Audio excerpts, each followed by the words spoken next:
Here is a question. Read it carefully and think about the answer. Let us solve it step by step. Let us first understand the key concept here.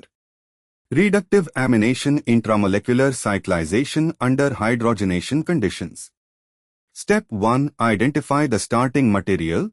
The substrate is 2,3-aminopropyl cyclohexane 1-1.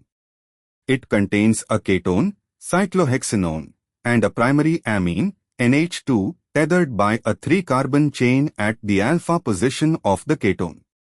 Step 2. Intramolecular imine, Schiff base, formation. Under the reaction conditions, H2-ranene, the amine and ketone first undergo intramolecular condensation. The NH2 attacks the carbonyl carbon of the cyclohexanone to form a hemiaminal, then loses water to give a cyclic imine, Schiff base.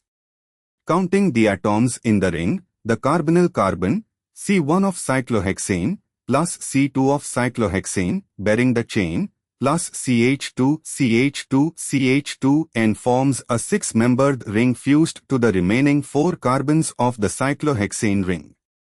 This gives a bicyclic imine intermediate where a 6-membered nitrogen-containing ring with AC is equal to N double bond is fused to the cyclohexane ring I, a delta 1,9-octahydroxyquinoline skeleton.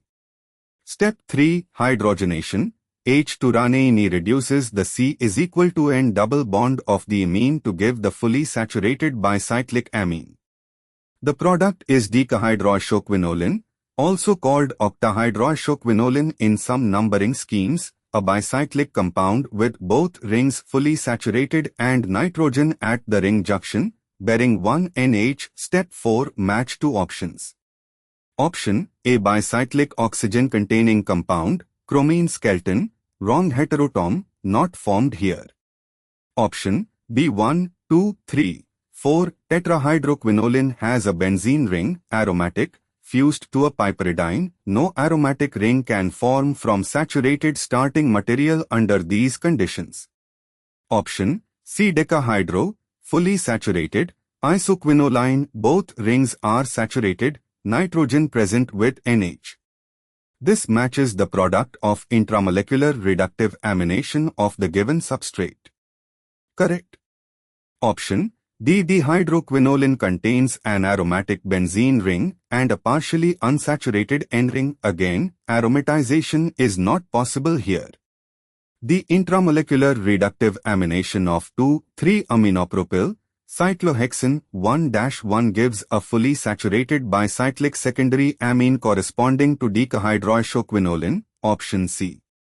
Therefore, the correct answer is C. Therefore, the correct answer is option C.